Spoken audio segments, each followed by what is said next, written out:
o Senhor Jesus dá resposta aos aflitos. Os aflitos precisam do Senhor Jesus, mesmo que eles não se atentem para isso.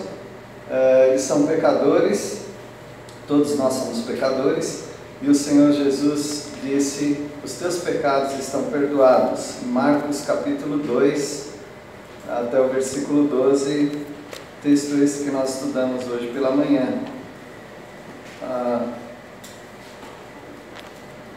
As pessoas precisam desesperadamente do perdão, mesmo quando elas não admitem isso, mesmo quando elas não sentem que são pecadoras. Elas são pecadoras, estão afastadas de Deus e elas precisam desesperadamente do perdão. Ninguém pode perdoar, só Deus. Ninguém tem a capacidade de dizer, não só de dizer, mas de fazer acontecer: você está perdoado. Porque o pecado não é contra as pessoas, o pecado é contra Deus. Se Deus não perdoa, então não há perdão para essa pessoa. O perdão liberta a alma. As pessoas precisam dessa libertação. Quando pessoas são perdoadas, eu não sei a porcentagem dos problemas delas que vão se embora, só pelo fato delas serem perdoadas pelo Senhor. Mas é um grande alívio na vida quando alguém é perdoado. E o perdão dá uma motivação nova para viver. O Senhor Jesus perdoava e curava pessoas. E quando Ele curou aquele homem paralítico, Ele disse: toma o teu leito e anda. Foi a libertação dele. Mas a maior libertação não foi sair da cama e sair andando, mas foi ter o perdão de seus pecados. E o perdão faz o culpado eternamente grato.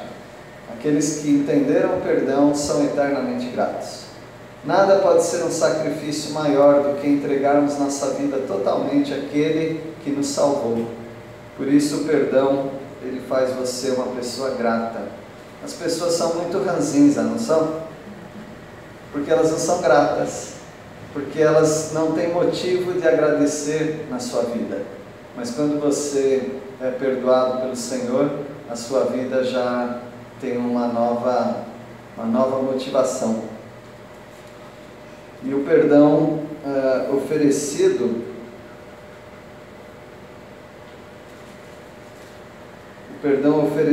por homens ofendidos também vem de Deus.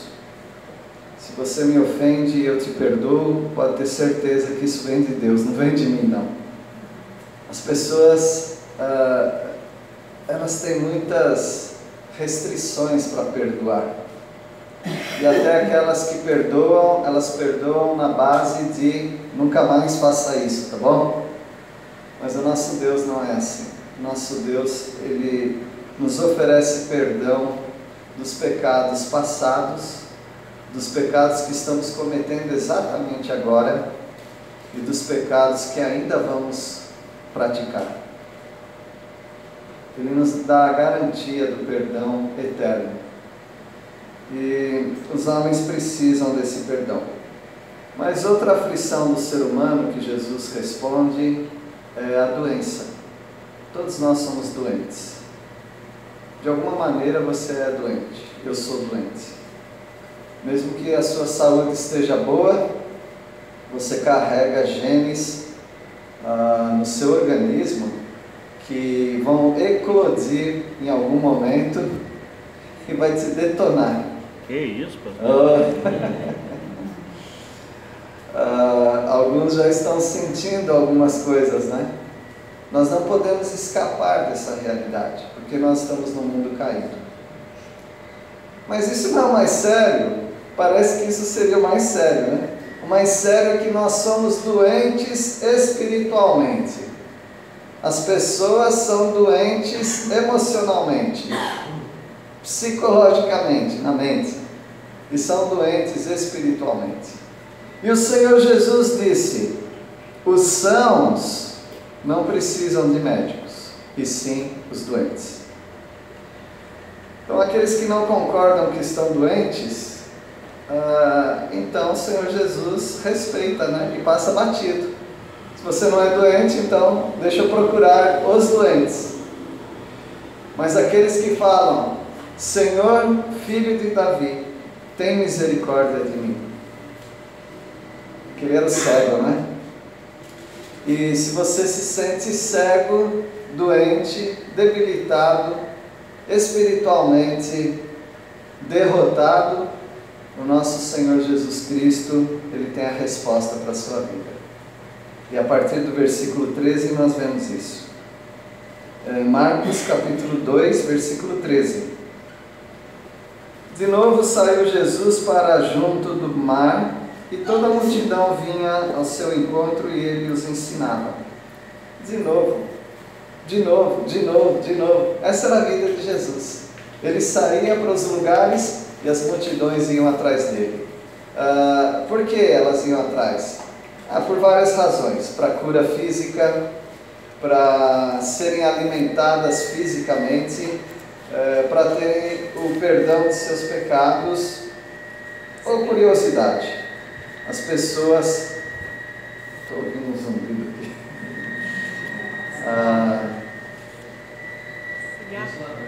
Ventilador. Tá bom. Então as pessoas estão necessitadas de ouvir a Jesus. Eu acredito que até hoje as pessoas estão necessitadas de ouvir a Jesus. Na ausência de Jesus, ouve qualquer um, igual eu. Na ausência de Jesus, vamos ouvir qualquer um que fala alguma coisa que nos dê esperança. Porém, o Senhor Jesus, Ele deixou algumas pessoas que amam a palavra dEle, preparadas com o Espírito Santo para pregar a palavra. E as pessoas recebem isso, como diz Paulo aos Tessalonicenses: vocês receberam não como palavra de homens, mas como palavra de Deus. Se Deus coloca no seu coração um lugar para você frequentar, como essa igreja ou outra igreja, onde há boas pregações e pregações bíblicas, comece a receber essas palavras como palavra de Deus, não como palavra de homens. Agora, se o homem que está pregando começa a abusar espiritualmente, cai fora. Porque a palavra de Deus, ela não violenta a alma de ninguém. A palavra de Deus, ela chega até você de um modo suave e ela vai te transformando por completo. E as pessoas iam ouvir esse homem que as transformava. Versículo 14. Quando ia passando, viu a Levi, filho de Alfeu, sentado na coletoria e disse-lhe: segue-me. Ele se levantou e o seguiu. Coisa impressionante, né? João, deixa a sua ótica, deixa o seu trabalho, vamos embora. Que loucura! Como que alguém faz isso? Isso tem que ser uma obra de Deus no coração dela. Agora deixa eu falar um pouquinho desse homem Levi, que ele tinha outro nome. Qual é o nome dele? Mateus. Ele escreveu um dos evangelhos. Esse homem era uma pessoa não muito querida entre os judeus, porque ele fazia gol contra. Ninguém quer numa equipe alguém que faça gol contra. Mateus, ou Levi, ele era um cobrador de impostos, era um agente da Receita Federal. Ele era aquele que pegava no pé de todo mundo. Aonde ele ia, ele montava a mesinha dele e sentava ali, e alguém falava: ei, você aqui, qual é o seu nome? Tem um livrão dele lá. De que família você é? Você não pagou imposto esse ano. Pode pagar. O homem era um carrapato, grudava mesmo nas pessoas e arrancava dinheiro das pessoas. E dizem as más línguas que ele cobrava mais, com o objetivo de dar um tanto para Roma e um tanto ele embolsava. Todo coletor de imposto era, por natureza do seu próprio emprego, já era uma pessoa que subornava os outros, ou que aceitava suborno. Era uma pessoa que recolhia a mais. Teve um outro também que se converteu, um homem de baixa estatura, qual é o nome dele? Zaqueu, era um outro também. E ele meio que confessa para nós: se eu tirei de alguém, quando fala assim, meu amigo, eu devolvo 4 vezes mais, porque a lei de Moisés diz que quando você rouba, você tem que pagar 4 vezes mais. E Levi era um homem assim. E ele estava sentado na coletoria e o Senhor Jesus fala: segue-me. Eu ia escolher outro tipo de pessoa para minha empresa ou para minha empreitada, mas o Senhor Jesus escolhe os piores. Então muita gente faz cursos, empresariais, administrativos, como selecionar um staff, como selecionar um grupo, pessoas que vão trabalhar com você. Jesus escolheu os piores, inclusive escolheu você. Versículo 15. Achando-se Jesus à mesa na casa de quem? De Levi. Estavam juntamente com ele com seus discípulos muitos publicanos e pecadores, porque estes eram em grande número e também o seguiam. Interessante, o Levi, o Mateus, eu não sei se ele tirou do dinheiro dele mesmo ou do dinheiro roubado, não sei, mas ele fez uma festa, torrou o dinheiro dele. É muito comum isso na Bíblia também, na palavra de Deus. O profeta Eliseu também faz isso, dá um churrascão para todo mundo. É como se ele estivesse oficializando: eu estou saindo daqui, não volto mais. Um líder na escola onde a gente trabalha, o irmão Paulo Gaio, o fundador inclusive, ele dizia: queimar as pontes. Você tem que queimar as pontes. É a figura de alguém que passa naquelas pontes, de madeira, de cipó, e quando ele atravessa, ele queima. Por que queimar as pontes? Para você não ter como voltar. E Levi, assim como o profeta Eliseu no Antigo Testamento, eles queimaram as pontes. Eles queimaram aquilo que lhes daria um retorno, ou seja, para não ter a tentação e a possibilidade de retornar. Eu digo para os irmãos: queimem as pontes.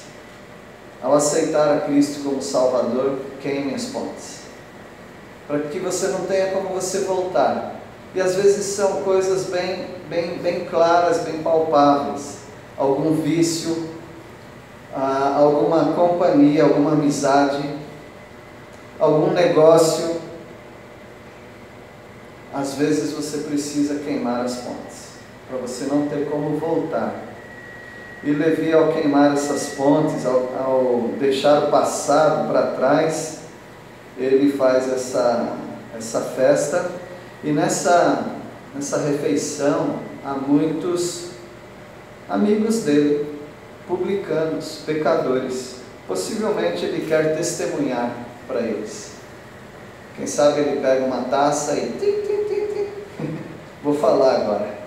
Estou promovendo essa festa porque eu encontrei alguém mais importante do que o meu próprio trabalho. É Jesus Cristo, está aqui do lado. Eu vou segui-lo. E vocês também deveriam entregar sua vida a Jesus.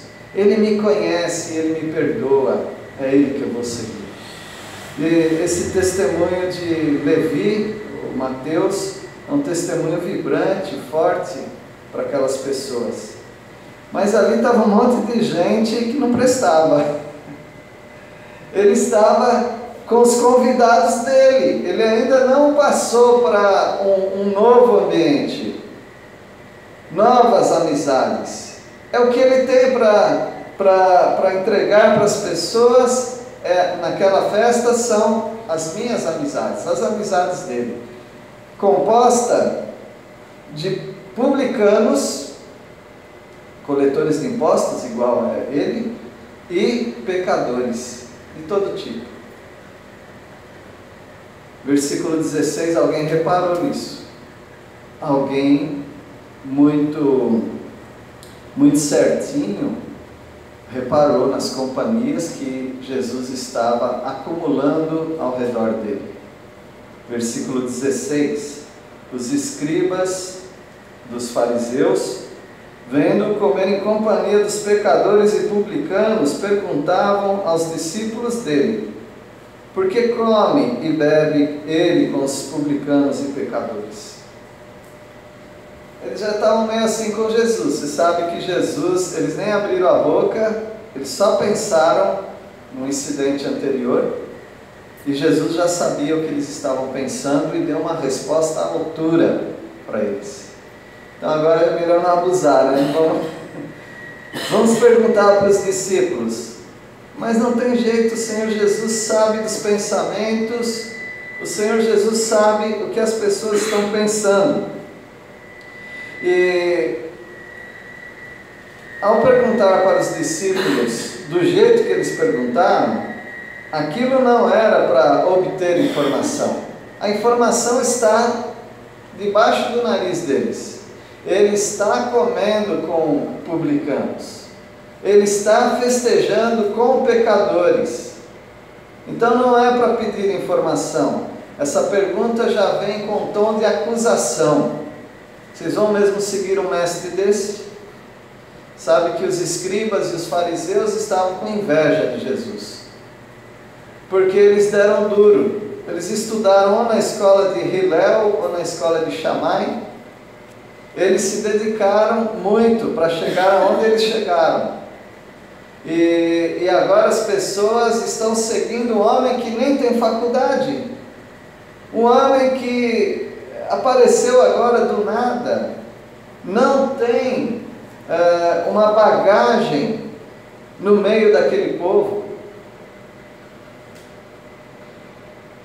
Versículo 17: tendo Jesus ouvido isto, respondeu-lhes: os sãos não precisam de médico, e sim os doentes. Não vim chamar justos, e sim pecadores. Esse versículo aqui, de novo, é uma resposta à altura que eles mereciam ouvir. E talvez você precise ouvir isso, eu preciso ouvir isso. O Senhor Jesus, Ele não está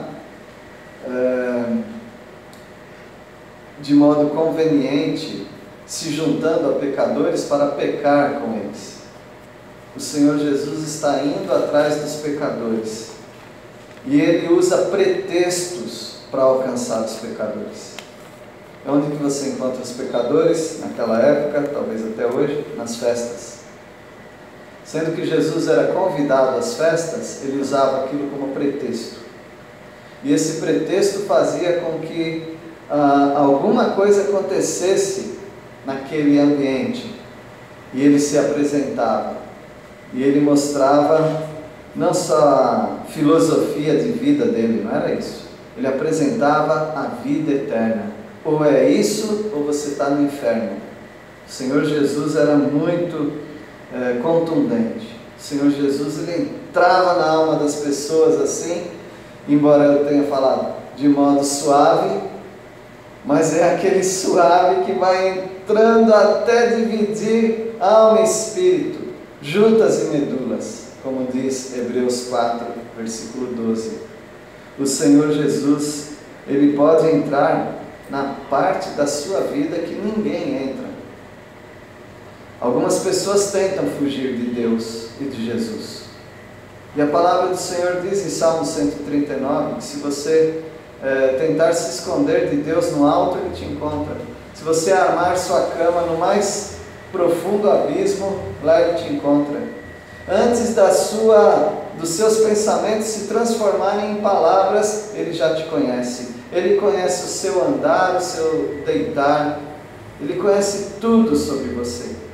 Ele sabe antes de existir ossos e cartilagens em você, quando você estava sendo formado no ventre da sua mãe, Ele já estava te entretecendo, Ele estava te formando. Ele conhece cada nervo de você. Ele conhece cada pensamento seu. O Senhor Jesus, Ele pode falar com toda a autoridade o que Ele disse. Sãos são aqueles que têm saúde. Então, quem tem saúde não precisa de médico. Não sei você, mas eu não costumo visitar médico não, né? E se o médico falar, oi, tudo bem? É uma pergunta meio assim, né? Ah, tudo bem, eu vim aqui te visitar. Não está tudo bem não. Se eu estou procurando um médico, alguma coisa está errada. E o Senhor Jesus disse que as pessoas, normalmente as pessoas não visitam o médico, só visitam porque elas estão doentes. Então, em outras palavras, o Senhor Jesus está no meio de um monte de gente adoentada. E quem sabe algumas pessoas vão procurá-lo por serem doentes. E Ele está ali. Se alguém estiver doente aqui no nosso meio, imagina Jesus falando, né? Eu estou aqui para atendê-las gratuitamente. E Ele diz também, eu não vim chamar justos, e sim pecadores. Antes de falar, Jesus está no lugar errado, Ele já se antecipa e diz, eu estou no lugar certo, onde tem um monte de pecadores. Agora, se você não sente que você está doente, e se você se sente justo, Jesus não é para você. Jesus é só para os fracassados. Jesus é só para os doentes. Jesus é só para os pecadores. Mas a gente tem paciência, uma hora você vai se sentir assim. E nessa hora você pode encontrar Jesus Cristo. Mas até lá, a gente fica tentando falar com os pecadores que não se sentem pecadores. Eles não sentem absolutamente nada. Mas a mensagem se torna profunda, se torna a única tábua de salvação para aquele que está se afogando. Então o Senhor Jesus é esta salvação para qualquer um que aqui está, que se sente injusto, que se sente adoentado espiritualmente. Deus abençoe vocês, mas não parei não, vamos continuar. O Senhor Jesus também, Ele é a resposta para aquele que se sente abandonado. Ele disse que Ele está presente. O noivo está presente. Que beleza, né? Quando você vai numa festa de casamento, e tem sido assim, né? Às vezes os noivos ficam lá tirando foto, e a gente fica lá comendo. Quando a festa é boa, né? Às vezes eles não deixam ninguém comer até eles chegarem, né? Aí você fica com pressa, quando que eles vão entrar aqui? É quando eles entram, aquele aplauso, não é para os noivos não, é para a comida. Mas o noivo está presente. Quando o noivo está presente, a festa está boa. O noivo não presente não tem sentido. E o Senhor Jesus vai dizer, eu sou o noivo e eu estou presente. A festa para aquele que está convidado para essa festa. Aqui é um texto bem difícil, tá? Mas eu sei que alguns já estão craques aqui e sabem do que se trata. Vamos lá, versículo 18. Ora, os discípulos de João e os fariseus estavam fazendo o quê? Jejuando. Vieram alguns e lhe perguntaram, por que motivo jejuam os discípulos de João e os dos fariseus, mas os teus discípulos não jejuam? Aí começam já as polêmicas, né? Bom, os discípulos de João nós já sabemos quem são. São aqueles que seguiam aquele grande pregador que batizava as pessoas, que apresentou Jesus. Em vez de eles serem discípulos de Jesus, eles ainda estão seguindo João. É como se João falava, sai para lá. Mas eles não saem do pé dele. Eles tinham que estar seguindo Jesus, mas ainda estão seguindo João. E eles jejuavam. Por quê? Algumas razões, tá bom? Mas jejuar e deixar de se alimentar, algumas vezes, para buscar algo espiritual. Talvez para ser mais espiritual. E os fariseus, eles jejuavam. Eles jejuavam 2 vezes por semana. Alguns chegavam a jejuar 3 vezes. Então, já era conversa comum entre eles. Pessoas religiosas jejuam. E aí, só que os discípulos de Jesus não jejuavam, porque o mestre não exigia isso. Aliás, Jesus estava sempre comendo, né? Jesus e os discípulos sempre estavam comendo.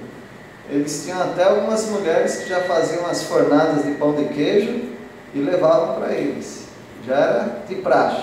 Isso está lá em Lucas, o pão de queijo não, tá? Mas Lucas capítulo 8, os primeiros 3 versículos, você vai ver que tinha mulheres até de posses, que elas bancavam o ministério de Jesus. Estava sempre dando alguns agrados e alimentos para Jesus e os discípulos. Jesus está sempre comendo. Versículo 19. Respondeu-lhes Jesus: podem porventura jejuar os convidados para o casamento, enquanto o noivo está com eles? Durante o tempo em que estiver presente o noivo, não podem jejuar. É claro que não. Uma vez nós convidamos alguém, né? Não importa quem, nós convidamos alguns jovens para comer em casa. Tinha uma pizza bem gostosa. E aí tinha uma moça que eu vi que ela não pegou nada. Eu falei: mas você não vai pegar? Não, eu estou de jejum. Ah, mas então você escolheu um dia errado para vir em casa, né? Mas ela ficou lá o tempo todo. Eu falei: não pode nem um pouquinho? Não. Se manteve lá firme, né? Sem comer nada. Parece que a gente se sente culpado comer perto de alguém que não quer comer, né? Por motivo religioso. A gente se sente até: será que eu não estou andando com Deus?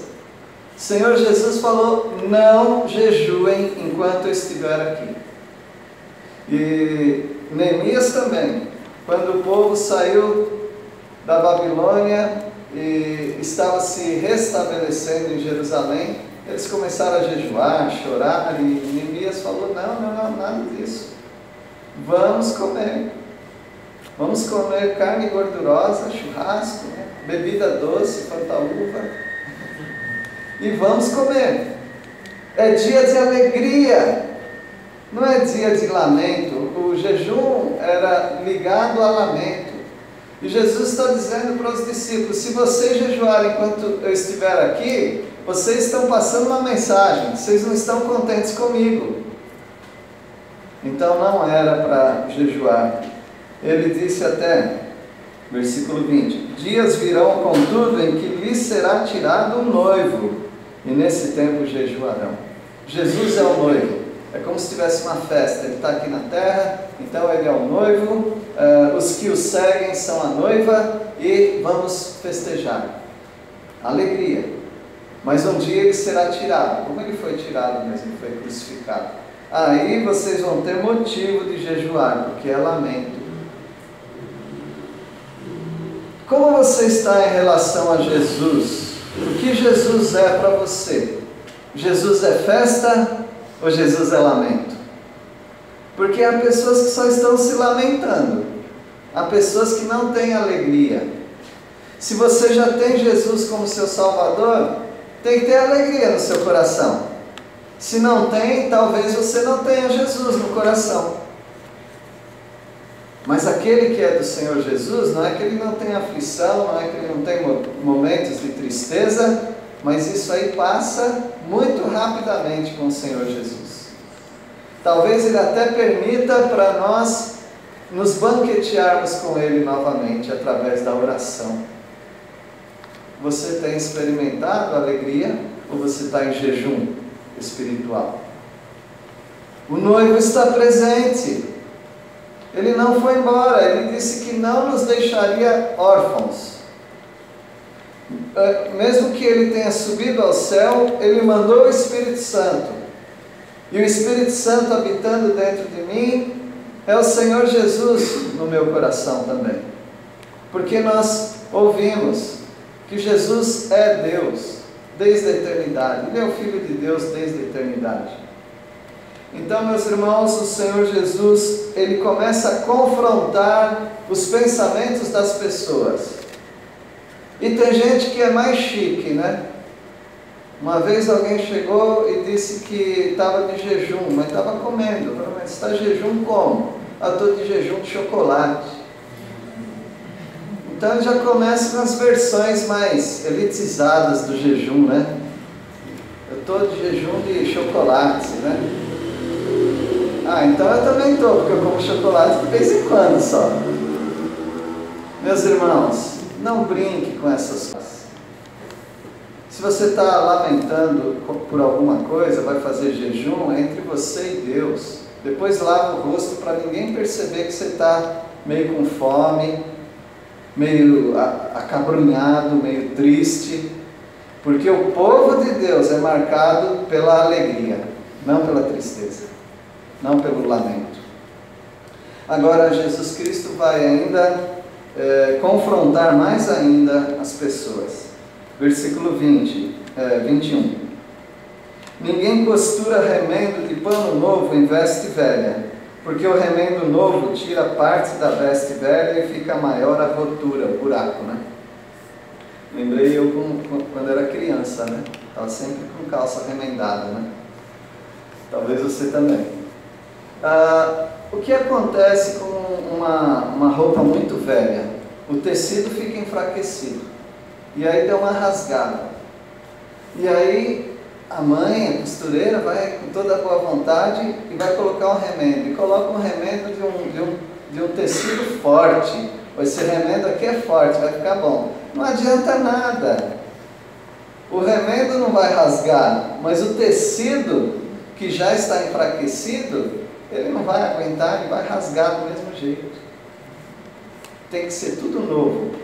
Ou então vai ficar remendando, mas não adianta nada. É igual o pneu de câmara de bicicleta. Né? Quando começa a furar demais, joga fora a câmara. Não adianta mais ficar remendando.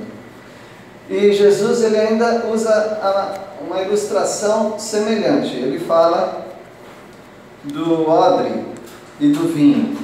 Versículo 22. Ninguém põe vinho novo em odres velhos. Do contrário, o vinho romperá os odres, e tanto se perde o vinho como os odres.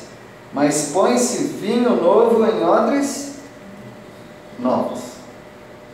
O que é odre? Odre é um cantil, só que o seu cantil é de metal ou de plástico, mas o odre é um cantil de couro.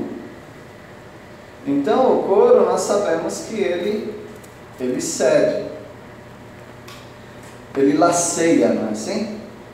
O Senhor Jesus estava falando que ao colocar o vinho novo em odres, cantis de couro, em odres velhos, vai acontecer um desastre. Por quê?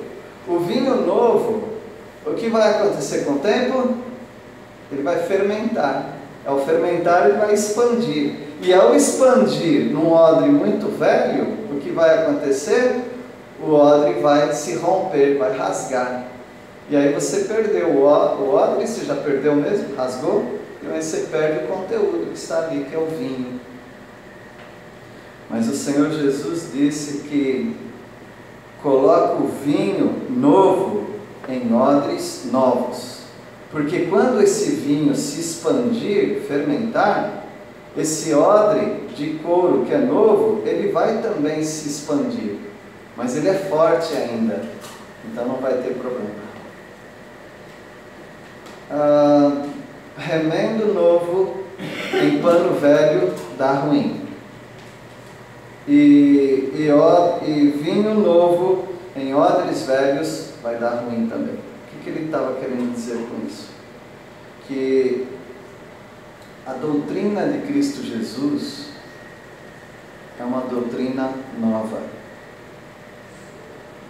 Só que o recipiente, as pessoas que estão recebendo, elas têm uma mentalidade velha. Não combina, não dá certo. Por isso, meus irmãos, João Batista estava certo quando ele disse: arrependei-vos, porque é chegado o reino de Deus. Vocês têm que produzir coisas novas agora. Se alguém vai amar a palavra de Deus e a Jesus Cristo, vai ter que mudar essa cabecinha aí. Porque com a cabeça que o mundo tem, não tem acordo com a doutrina de Jesus. Tem que mudar. Se a sua mente não mudar, você não vai andar conforme Deus quer. Não tem jeito. Vai estar sempre rasgando o tecido. Sempre os odres vão estar derramando vinho. Então é uma coisa muito boa para pessoas que não estão preparadas. Você precisa se preparar. E como é que se prepara? Você precisa lançar fora as coisas antigas para receber coisa nova, Jesus Cristo.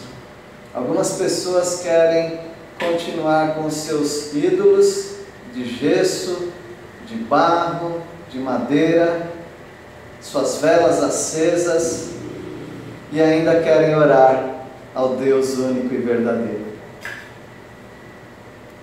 É vinho novo em odres velhos, rasga, não tem consistência. Algumas pessoas querem seguir Jesus, mas ainda carregarem seus vícios, não dá certo. Algumas pessoas querem seguir a Jesus, mas com a mentalidade ainda de um amor livre. Já falei agora, igual aos anos 70 agora, né? Amor livre já passou muito tempo, né? Os jovens estão tendo relação sexual com 12 anos de idade e os pais sabem e está tudo bem para eles. Mas para seguir a Jesus, isso aí vai ter que acabar. Vai ter que acabar um monte de coisa. Quer dizer que se eu for acabando com tudo isso, eu vou ser salvo? De jeito nenhum. Isso acontece simultaneamente. O Levi, ou Mateus, quando foi convidado por Jesus, a mente dele mudou na hora. A palavra de Deus diz que ele se levantou e o seguiu, quando o Senhor Jesus disse: segue-me. Quando ele convida Simão, André, João, Tiago, eles abandonam suas redes e eles seguem Jesus. Não dá para você seguir a Jesus se você ainda tiver uma mentalidade antiga. Não dá para ser trapaceiro nos negócios e seguir a Jesus. Não dá para você ainda maltratar sua esposa e seguir a Jesus. Não dá para você ser insubmisso ao seu marido e seguir Jesus. Não tem jeito. Vai colocar um remendão lindo aí, mas a roupa vai rasgar.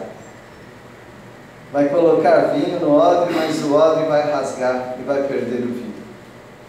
É isso, meus irmãos. Eu não estou inventando nada. É a palavra de Deus que está dizendo. E o texto encerra. Nós vamos ser rápido agora. Versículo 23. Ora, aconteceu atravessar Jesus em dia de sábado as searas, e os discípulos, ao passarem, colhiam espigas. Não é espiga de milho não, tá bom, irmãos? Quando você lê na Bíblia não tem milho. É sempre ou cevada ou trigo. Eles tiravam os grãozinhos, colocavam na boca, às vezes torrava. Era uma granola. Versículo 24. Advertiram-no os fariseus: vê, porque fazem o que não é lícito aos sábados. Esses fariseus são carrapatos, eles não desgrudam de Jesus, estão sempre atrás de Jesus para ver o que ele vai aprontar agora. Na lei de Deus não pode fazer colheita aos sábados. Na lei de Deus, de Moisés, não pode trabalhar no sábado. E eles atribuíram, é sábado, eles estão trabalhando. Versículo 25. Mas ele lhes respondeu: nunca lestes o que fez Davi, quando se viu em necessidade, teve fome, ele e os seus companheiros? Versículo 26. Como entrou na casa de Deus no tempo do sumo sacerdote Abiatar e comeu os pães da proposição, os quais não é lícito comer senão aos sacerdotes, e deu também aos que estavam com ele? Jesus está dizendo: vocês acham que está errado o que eu fiz? E Davi? Vocês respeitam Davi. Sabe que Davi entrou na casa de Deus e comeu os pães e nem podia comer os pães? Mas na época de Davi estava tudo bagunçado. O rei era um desastre. Não tinha mais regra para nada. Davi entra ali e Davi é aceito por Deus e ele come daquele alimento que normalmente não podia entrar e comer. Mas Deus fez essa concessão para Davi. Jesus está dizendo, nós estamos passando aqui pela seara, nós estamos com fome, é sábado, a gente não pode pegar e comer? Vão ser legalistas desse jeito? Jesus até fala, se o boi de vocês cair num barranco no dia de sábado, você vai deixar o boi mugindo ali até talvez morrer? Não, você vai chamar a vizinhança, pegar o trator, vai puxar o boi para fora e vai salvar, mesmo que seja sábado. Meus irmãos, com a mentalidade antiga não dá para seguir a Jesus, tem que mudar. E o versículo 27, e acrescentou, o sábado foi estabelecido por causa do homem, e não o homem por causa do sábado. E tem pessoas que estão seguindo esses movimentos que não podem trabalhar de sábado. Só que ele vai até a igreja dele com um motorista dirigindo no sábado, levando para a igreja. É muita hipocrisia. E o versículo 28, de sorte que o Filho do Homem é Senhor também do sábado. O Senhor Jesus é maior do que tudo, como o dirigente falou em Colossenses capítulo 1. Ele é sublime, ele é mais do que tudo. Ou você muda de mente e segue Jesus, ou então você vai pensar que está seguindo a Jesus e não está. Deus os abençoe, meus irmãos. Vamos orar. Nosso Deus, agradecemos pela Tua palavra tão direta, tão rica. Nós pedimos a Deus que compreendamos o que é seguir a Jesus. Muda a nossa mente tão arcaica, tão com padrões antigos, ó Pai. Ajuda-nos a seguir ao Senhor como o Senhor manda, deixando tudo para trás e fazendo somente aquilo que o Senhor quer. Agradecemos pela Tua palavra, pela libertação que o Senhor deu aos doentes, aos injustos, aos pecadores, e porque o Senhor, ó Deus, está nos acompanhando também. Nós agradecemos em nome de Jesus. Amém.